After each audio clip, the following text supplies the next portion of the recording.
Bonjour à tous. Bienvenue à ce webinaire sur la gestion d'affaires dans Style Project PLM. Le but de ce webinaire aujourd'hui est de pouvoir vous montrer les différentes fonctionnalités qu'on a dans la gestion d'affaires de PLM et vous voir jusqu'où on peut vous amener effectivement au quotidien et voir tous les outils de contrôle que l'on peut également avoir qui sont parfois méconnus. D'accord. Donc, je vais vous montrer un petit peu ce qui va se passer après coup. Le sujet, donc forcément la gestion d'affaires dans le style Project PLM, vérifier, visualiser, ajuster vos projets avant de les lancer en production. Le présentateur, ce sera donc moi-même, pour certains qui me connaissent déjà. La durée entre 25 et 30 minutes, j'espère pas trop déborder. Et puis, si vous avez quelques questions, qu'elles soient, n'hésitez pas à utiliser le chat qui est en bas en fait, du menu de votre écran. Ça permettra de faire un petit peu un rapport après coup. Sinon, il sera toujours possible après coup aussi de pouvoir m'envoyer un mail et puis qu'on puisse discuter de différents sujets ou de questions que vous auriez après coup, après ce webinaire. D'accord, en fonction. Donc, l'introduction. Là, on retrouve tout le dessin qu'on a mis en place sur les solutions de style Project PLM. Donc, les deux qui vont nous intéresser sont la vérification de faisabilité et PLM, la gestion d'affaires. Donc, les deux qu'on trouve ici directement depuis le début. Donc, le premier est les imports depuis les outils de CAO. Et puis, certains des autres qu'on a déjà vus après dans d'autres webinaires qui sont la mise en barre et les mises en taux. D'accord. Donc, on va vraiment s'appuyer sur la vérification de faisabilité, excusez-moi, et la gestion d'affaires. Donc, les différentes fonctionnalités, donc les vérifications de faisabilité sont des outils assez importants qu'on va pouvoir retrouver dans PLM. Donc, on a déjà au départ la visualisation 2D et 3D des pièces secondaires, mais également des assemblages lorsqu'on utilise un format XML ou IFC ou Viscon au sortir de Bocad. Donc, on a les possibilités de pouvoir modifier les dessins avec un éditeur de CAO intégré à l'intérieur de PLM. Et ensuite, on va trouver des possibilités de pouvoir faire des vérifications sur les pièces. Donc, à plusieurs niveaux. Donc, les erreurs qui peuvent être importées depuis les logiciels de CAO. Et puis ensuite, excusez-moi, donc les faisabilités des opérations par rapport aux capacités de nos machines de l'atelier. Ça peut être aussi bien des diamètres de perçage, mais également des positions de trous sur les pièces. Donc, dans les fonctionnalités également, on va trouver l'organisation des projets à plusieurs niveaux. Donc, ça va être à faire avec les plans, avec la gestion d'assemblage et de sous-assemblage. On va centraliser toutes les informations relatives à notre affaire, à nos affaires. Donc, ça va être des adresses, ça va être des choses comme ça. La traçabilité de révision, qui est un point très important sur lequel on va revenir durant la présentation. Et ensuite, les gestions de technologies d'outillage. Donc, la gestion des documents également, et puis les structurations des profils pour les flux de travail. L'état d'avancement des projets, la gestion des types de projets standards par exemple.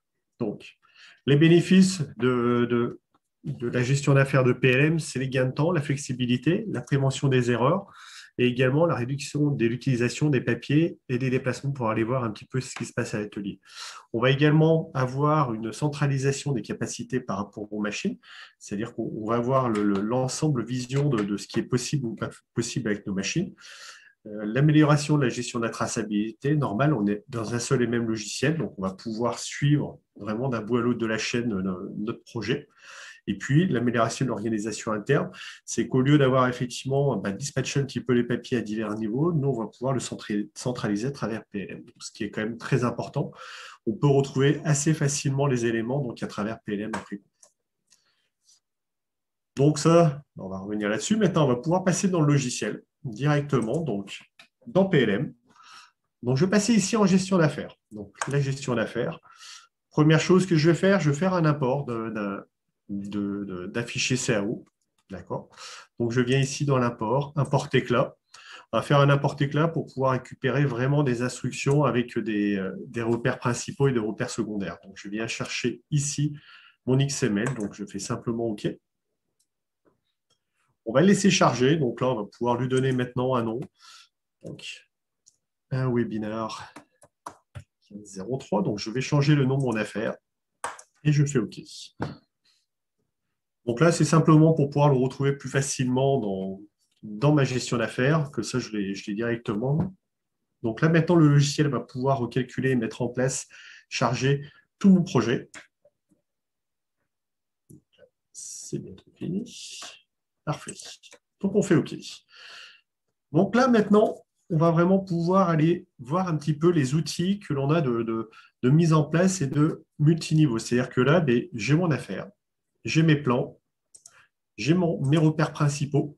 D'accord? Donc, les repères principaux, c'est effectivement les assemblages. À travers ces différents assemblages, je repousse la fenêtre, on va trouver nos repères secondaires. D'accord? Donc, ça, c'est vraiment une structure que l'on connaît aujourd'hui à travers PLM et qui est facile d'utilisation au quotidien une fois qu'on a vraiment dominé tout cela. Petite chose aussi maintenant, on va revenir dans le niveau de l'affaire. Et puis ici, je vais double-cliquer sur le nom de mon affaire. Donc, je vais pouvoir retrouver un petit peu des informations. Donc, le nom de l'affaire tel que je l'ai renommé. Ici, je vais retrouver la description, mais tel qu'il était au départ. C'est le nom du fichier CAO. Donc, on retrouve ici. L'objet, c'est pareil, c'est des informations que je récupère depuis Tekla. Et puis, à ce moment-là, je peux rajouter également un client. Donc là, j'ai un client par défaut. Donc, si je rajoute un client style project, je vais directement nourrir en fait l'information au niveau de mon projet, de mon affaire. Donc, c'est intéressant parce que comme ça, je vais pouvoir directement indiquer pour qui je vais pouvoir travailler. D'accord? Donc là, on trouve également des informations, excusez-moi, donc l'affaire client, le type, et puis l'origine du fichier, donc en l'occurrence du Tekla Structure. Si je viens un petit peu maintenant dans mes divers onglets, donc ici j'ai l'onglet Information. L'onglet Information, on va retrouver des notions de poids, poids moyen par pièce, et puis de la surface. Ça peut être intéressant typiquement en notion de galvanisation, de peinture ou pour des choses comme ça.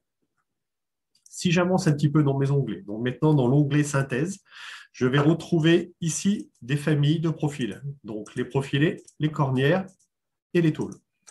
Donc ici, on voit qu'on a quantité 41 profilés, excusez-moi, pour un poids de 2853 kg.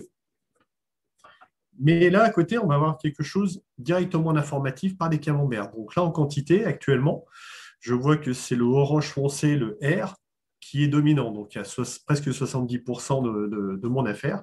Donc le R, c'est les tôles. Et ensuite, on va trouver suivant presque 19% pour le D qui est les cornières, qui sont les cornières, pardon, et puis le profilé, forcément en dernier. Lorsque par contre, maintenant, je passe en notion de poids, ça change un petit peu. On va retrouver maintenant à 72%, c'est pour les profilés, c'est normal, il y a bien plus de masse là-dessus, donc on voit ici, on a les tonnages ici. Donc, on va retrouver à chaque fois les informations. Donc, c'est de manière assez facile et assez synthétique, on va pouvoir vraiment trouver les informations sur mon affaire. C'est également des notions de contrôle, ça me permet de vérifier ici mes quantités. On va trouver un nouvel onglet également en suivant, donc c'est les longueurs de pièces entre 0 et 1 mètre, entre 1 mètre et 2 mètres, et entre 2 mètres et 3 mètres, et 4 et 5, le quantité de pièces que j'ai, le pourcentage que j'ai par rapport à mon affaire. Donc là, ça permet de voir tout de suite de manière assez lisible quelles sont les longueurs que je vais utiliser dans mon affaire. Et puis, on va trouver la même chose sur les poids. Donc là, pareil, c'est toujours par rapport aux pièces. Donc là, on a 4 pièces entre 175 et 180 kg et on en a 291 entre 0 et 5. Donc, on voit ici les camemberts, mais on voit ici aussi de manière assez facile les pourcentages que l'on peut avoir sur chacune des familles et chacune des valeurs de poids. D'accord ? Donc, lorsqu'on est là, ça permet vraiment d'avoir des notions de synthèse et de voir un petit peu où on avance. Maintenant, je vais passer sur usinage pièces. Cet onglet-là, il me sert à savoir quel est le nombre de pièces que je vais passer, par exemple sur l'assemblage, sur le contrôle qualité, sur les coupes, sur les découpes de tôle, les expéditions, les couchages. C'est-à-dire que c'est simplement les opérations d'usinage que je vais apporter sur chacune de mes pièces. Donc, c'est de manière assez facile à voir quelle est la quantité qu'on va utiliser pour faire chaque étape. Donc, en perçage, j'ai 3262 perçages qui vont se pratiquer sur mes éléments. D'accord ? Donc, c'est pareil, c'est toujours extrêmement facile de pouvoir lire les tableaux.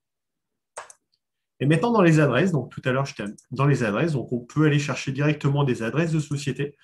Ça permet simplement de retrouver typiquement les adresses, mais également les numéros de téléphone.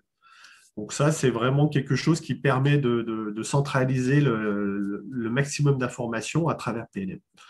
On peut trouver des documents joints. Donc les documents joints, ça peut être aussi bien des plans de détail que j'ai de mes affaires, on peut les intégrer là, ou alors ça peut être divers fichiers que j'ai eu à traiter, divers éléments, donc des CCPU, des choses comme ça qu'on peut réintégrer à ce niveau-là. Donc, on peut dire nouveau à partir donc. Là, je vais faire un descriptif. simplement de mes pièces. Donc, je le rajoute. Et là, en fait, il va se retrouver maintenant lié directement. Petite chose, dès qu'on a un document joint, on trouve ici comme une agrafe en fait, qui permet de dire j'ai un document qui est à l'intérieur de cette gestion d'affaires. Donc, c'est important de le voir. Si ce n'est pas le cas, si par exemple, je fais simplement supprimer, vous voyez, il est disparu directement ici de la partie gauche de l'écran. Donc, je vais le rajouter de nouveau, mon descriptif. Et puis là, les contacts, toujours le même principe, ça reste à but informatif. C'est-à-dire qu'on a été en contact avec une personne donnée. Eh bien, là, on va simplement pouvoir le rajouter. Donc là, je veux dire que je me suis appelé moi-même. Jusque-là, tout va bien. On traite les taux, pas de souci. Je vais rajouter donc, les choses. On pourrait rajouter la fonction, les emails, le numéro de téléphone. Et il suffit ici de pouvoir valider. Et j'ai rajouté les éléments en fait, de contact. Donc là, pareil, ça permet de centraliser. C'est-à-dire que j'étais en contact avec une personne, je vais pouvoir venir rajouter des éléments. Je peux également rajouter une description. J'ai eu telle personne pour telle problématique, pour telle chose. D'accord ? Donc, ça permet également aussi de pouvoir faire une traçabilité plus simple et de savoir qu'est-ce qui a pu être discuté avec telle et telle personne. D'accord ? Donc là, maintenant, une fois qu'on est là, on peut dire quitter. C'est-à-dire que j'ai nourri le système, j'ai rajouté des éléments. Donc là, je vois effectivement que j'ai un document joint, pas de souci. Donc, c'est quand même extrêmement facile de voir qu'est-ce qui a pu être effectivement rajouté. Là, j'ai oublié un petit quelque chose qui peut être extrêmement intéressant, qui est dans les statuts. Donc, le statut, ici, on a divers statuts. Alors, les statuts, statut création.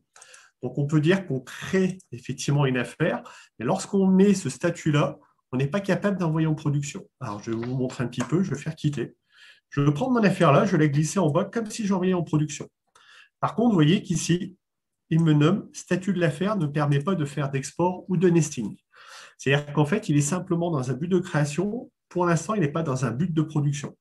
Donc, c'est extrêmement intéressant, par exemple, pour pouvoir bloquer certaines choses, alors par exemple, on ne veut pas l'envoyer en production, on veut simplement pouvoir visualiser les choses et commencer à mettre en place, à faire de la vérification de pièces, à vérifier les faisabilités, mais pas forcément à passer en production.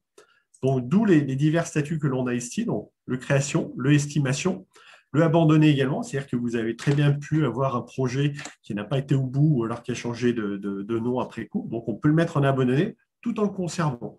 Ça vous permet des fois, pour certains clients, d'avoir quand même une traçabilité de ce qui a pu être fait malgré tout avec lui au long d'une année. Donc ensuite, on a approvisionnement et forcément à produire et terminer. C'est-à-dire que vous avez fini un projet, une affaire, et bien là, on va venir le dire terminé, il va apparaître effectivement d'une manière et on ne pourra plus la réutiliser. À l'inverse de tout à l'heure, maintenant, quand je fais à produire, donc je referme ici, et maintenant, vous voyez que je n'ai plus du tout de message ici.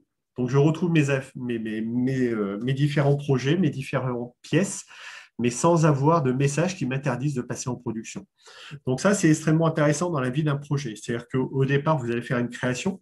On va faire peut-être de la vérification sur ce projet-là, voir les faisabilités, voir déjà une si l'outil a les capacités de répondre aux besoins du client. Donc, ça peut aller assez loin. Mais peut-être, au bout d'un moment, on se dit, ben non, on n'a pas la capacité de répondre, donc on ne va pas l'envoyer en production. À l'inverse, on peut très bien faire le travail et puis se dire, d'un coup, effectivement, maintenant, mon projet, je peux le produire, donc je le passe à produire. Et là, directement, je suis capable de le produire, de continuer un petit peu les étapes suivantes, qui sont les mises en barre, les mises en tôle et les envois en production sur les machines. Donc ça, c'est des petites choses qui sont quand même extrêmement importantes. Donc, on peut le nourrir. Et c'est aussi extrêmement important, par exemple, les statuts ici, lorsqu'on est plusieurs personnes à travailler sur un même projet. Ou alors, vous avez plusieurs niveaux en fait à travers vos techniciens, quelqu'un qui gère et puis quelqu'un qui fait de l'envoi. Là, typiquement, si je ne lui mets pas un petit peu des barrières, tout peut être envoyé, alors que concrètement, je voudrais peut-être bloquer un petit peu les processus. Donc là, c'est un des moyens de pouvoir justement bloquer ces processus. D'accord. Donc là, maintenant, une fois qu'on est là, on peut refermer. Donc, j'ai mis des documents, j'ai géré les statuts, j'ai géré en fait mes adresses. J'ai déjà fait pas mal de travail en amont. Donc, c'est du travail en fait de mise en œuvre, simplement. Et puis maintenant, on va passer un petit peu sur les vérifications de faisabilité et puis les outils qui vont me permettre de pouvoir gérer un petit peu toutes ces traçabilités, justement. Excusez-moi. Donc là, maintenant, on va passer, je vais prendre sur les repères principaux, je vais aller chercher en fait un repère ici d'assemblage. Je vais passer en repère secondaire. Pourquoi? Parce qu'ici, on a des petites choses un petit peu différentes par rapport au repère principal, qui sont la visualisation 2D des pièces ou la visualisation 3D des pièces. Donc, lorsque je suis en 3D, ben, forcément, j'ai l'ensemble de ma pièce avec les divers trous, etc. Et puis là, je trouvais les cotes. D'accord? Donc, ça me permet de pouvoir faire une vérification ici directement, et ben, en fait, des faisabilités. Également, petite chose, on voit apparaître ici les diamètres qui sont utilisés. Donc, j'ai un seul et même diamètre ici, là. Donc, ça veut dire que l'ensemble des perçages utilisés pour cette pièce-là sont de diamètre 18. Donc, ça, vous voyez, d'un seul coup d'œil, on est capable de voir un petit peu où on en est. OK? Donc, ça, c'est assez facile de mise en œuvre. Et à chaque fois qu'on passe, ben, on a la même chose, aussi bien sur les éléments tôle que sur les éléments de profilé. Donc ici aussi, maintenant, tout à l'heure, on a parlé de moyens de pouvoir faire de la modification de dessin et d'un noyau 2D en fait, qui permet de faire du dessin. Mais en amont de ça, je veux mettre en place ce qu'on appelle la gestion des révisions. Alors la gestion des révisions, c'est quelque chose qui est extrêmement important. Ça me permet d'avoir une traçabilité en fait, de mon projet. Qu'est-ce que j'entends par là? C'est-à-dire qu'aujourd'hui, ben, je peux avoir un pré-projet que je vais importer, par exemple, typiquement, sur lequel je n'ai pas forcément les trous et les grugeages, où j'aurai simplement en fait, des notions de longueur de pièce, des choses comme ça. Au fur et à mesure de l'avancement de mon projet, celui-ci va peut-être se nourrir. Je vais trouver des trous, je vais trouver des grugeages. En fait, il va évoluer dans le temps. Donc, déjà et d'une, il n'aura plus la même forme qu'il avait, par exemple, lorsque la première fois je l'ai importé. Donc, on va faire ce qu'on appelle des gestions de révision. Donc, les gestions de révision marchent aussi bien sur de l'import ou alors sur du manuel. C'est-à-dire que là, moi, je vais faire le cas du manuel. Je viens ici, créer révision. Cette révision-là, comment je l'appelle? Je vais l'appeler Rev A, tout simplement. Je fais valider. D'accord? Je referme ça. Et puis maintenant, je vais aller faire de la modification géométrique. Donc, je retourne un petit peu comme tout à l'heure dans la même pièce que j'avais tout à l'heure. Donc, je reprends cet élément-là. Et puis, je vais faire un petit peu de modification. Donc, je vais voir mon outil maintenant 2D qui va exister. Je double-clique et ça m'ouvre le dessin en 2D. Donc là, j'ai l'ensemble de ma pièce. D'accord? J'ai l'ensemble de mes diamètres ici. Donc, diamètre de 18.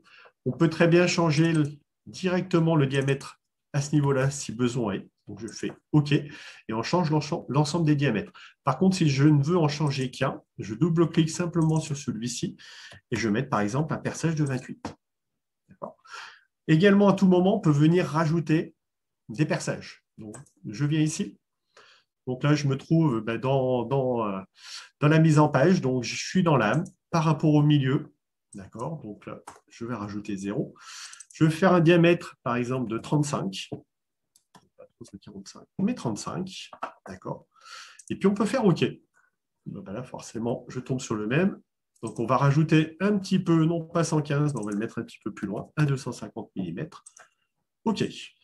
Donc là, j'ai rajouté un diamètre, d'accord, de manière assez simple. Vous voyez, c'est quand même assez facile de mise en œuvre. Je vais refermer, donc enregistrer, oui. Et puis là, maintenant, je me retrouve donc, avec des diamètres de 22, des diamètres de 18 et des diamètres de 35. D'accord? Donc, si on se rapproche un petit peu, également, on voit les colorisations. Donc là, on est en rouge sur le diamètre de 22, on est en jaune sur le diamètre de 28, et on est en couleur bleue sur les faces sur le diamètre de 35. Donc, pareil, visuellement, on est capable de voir des choses assez facilement. Et puis, donc là, maintenant, j'ai fait déjà des modifications, mais on va aller un petit peu plus loin. Maintenant, je vais modifier même carrément une longueur donnée. Je vais rajouter ici, c'est une erreur, c'est-à-dire que je suis rentré dedans, j'ai fait une erreur, je vais valider. Donc là, je me retrouve avec une pièce qui est très longue, d'accord, qui n'était pas forcément prévue. Donc, mais là, ça va me permettre maintenant de pouvoir faire maintenant ma gestion des révisions. Qu'est-ce que j'entends par là? En fait, je double-clique sur mon affaire, je viens sur révision. Là, j'ai ma révision 0, donc du 15-03 à 14h20.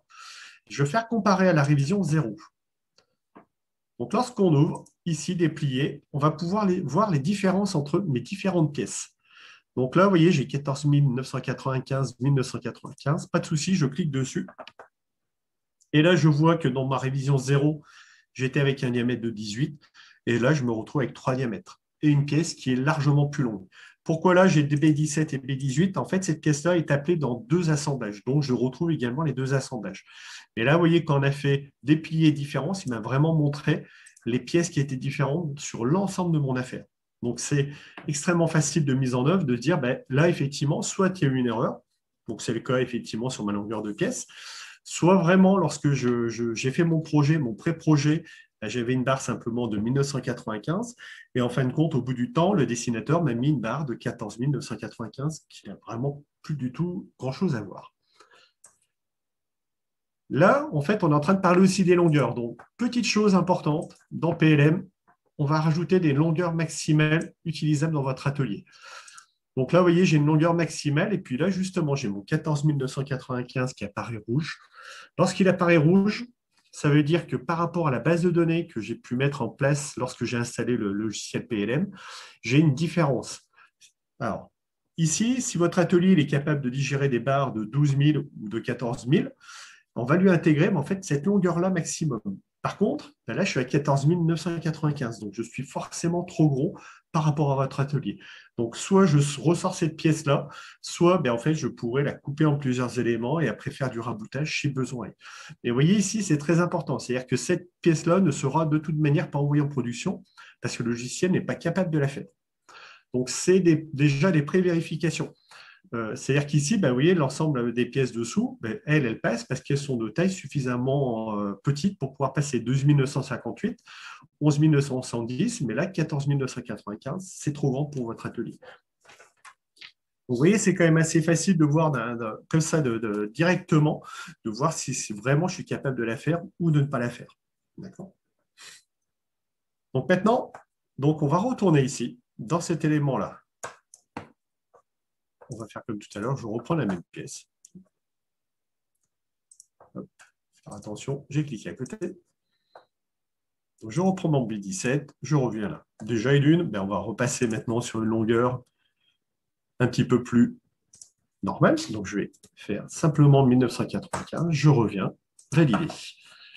Si je reviens maintenant dans ma gestion des révisions, à l'inverse de tout à l'heure, donc je viens toujours dans révision, toujours faire comparer à révision 0, donc différence dépliée.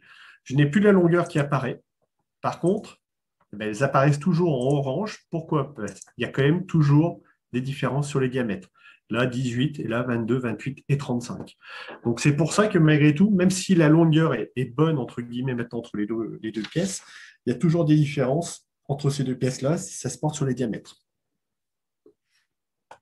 Donc là, on va pouvoir le refermer ici. Très bien. Et puis, je retourne dans mon projet. Maintenant, ici. On va aller voir un petit peu des informations qu'on va pouvoir avoir au niveau des pièces. C'est-à-dire qu'ici, ben, j'ai mes tôles, j'ai mon IPE. Si je double-clique dessus, on va trouver des informations un petit peu différentes de ce que j'avais tout à l'heure au niveau de l'affaire. Au niveau de l'affaire, j'ai les informations générales sur l'affaire. Là, maintenant, j'ai les informations typiques de la pièce. Donc, c'est un profil IPE 360, j'ai une longueur, effectivement. Et puis là, je vais trouver des nuances. Donc, des nuances dans le tableau que j'ai ici. On va trouver des traitements également, divers traitements et définitions. Donc là, ça veut dire aussi qu'on peut modifier maintenant ces choses-là. C'est-à-dire que si je veux passer sur un 275 JR, 235 JR, je viens là, je prends un 235 JR, vous voyez qu'il me demande la validation. De la même manière, je veux dire, ben, je passe maintenant en galvanisé.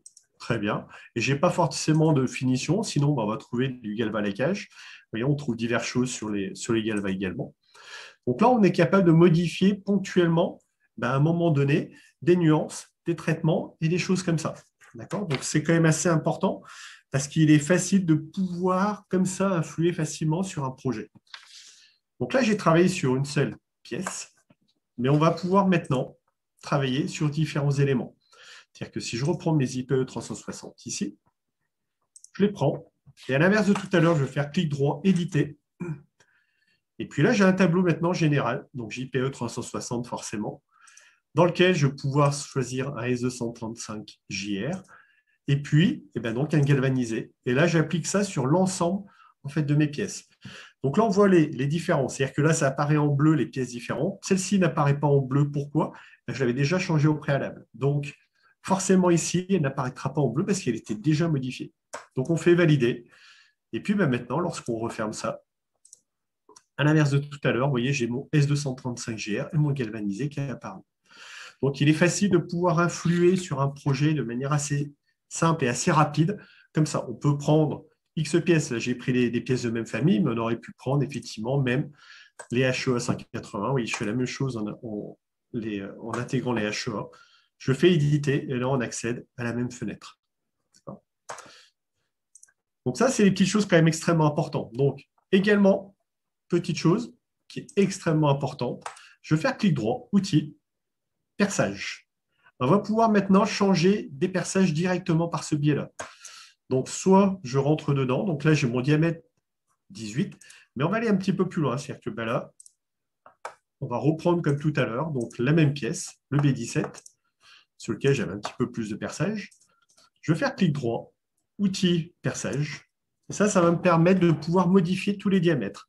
Alors, j'ai déjà des premiers niveaux de vérification. Alors là, j'ai diamètre 28, diamètre, 22, diamètre 28 et diamètre 35. Par contre, vous voyez devant, j'ai des iconages en fait, de couleur verte.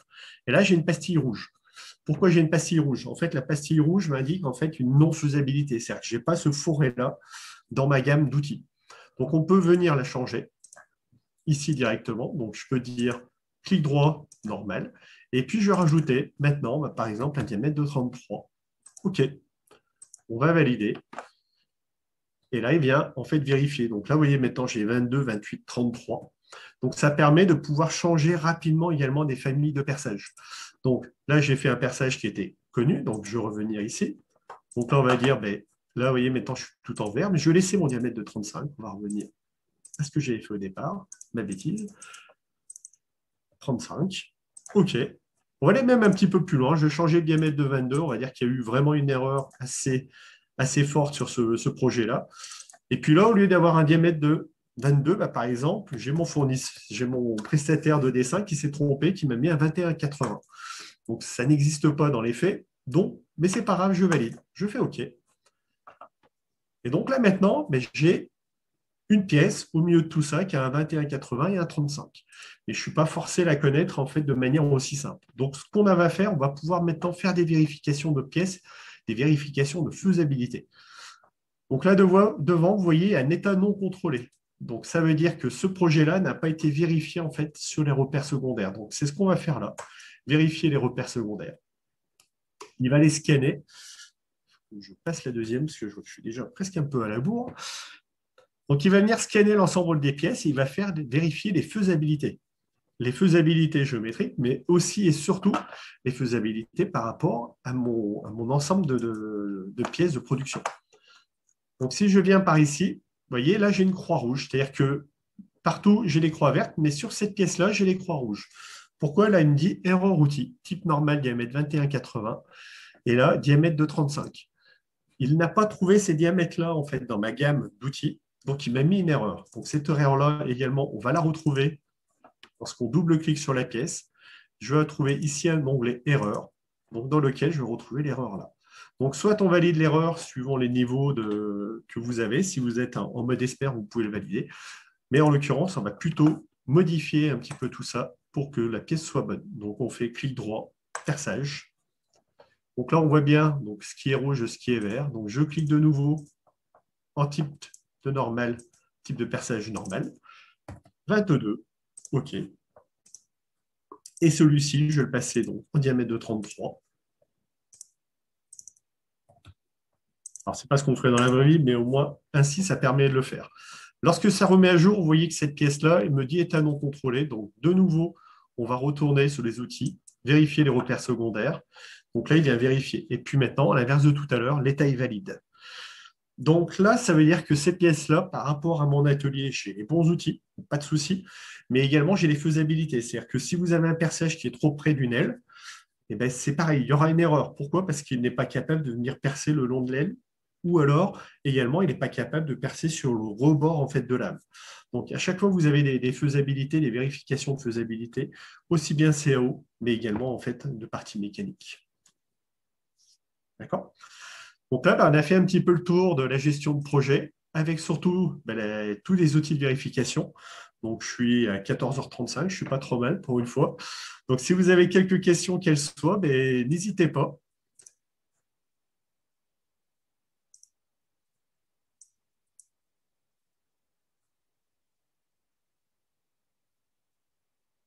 En fait, il faut utiliser le chat que vous avez en bas. Donc,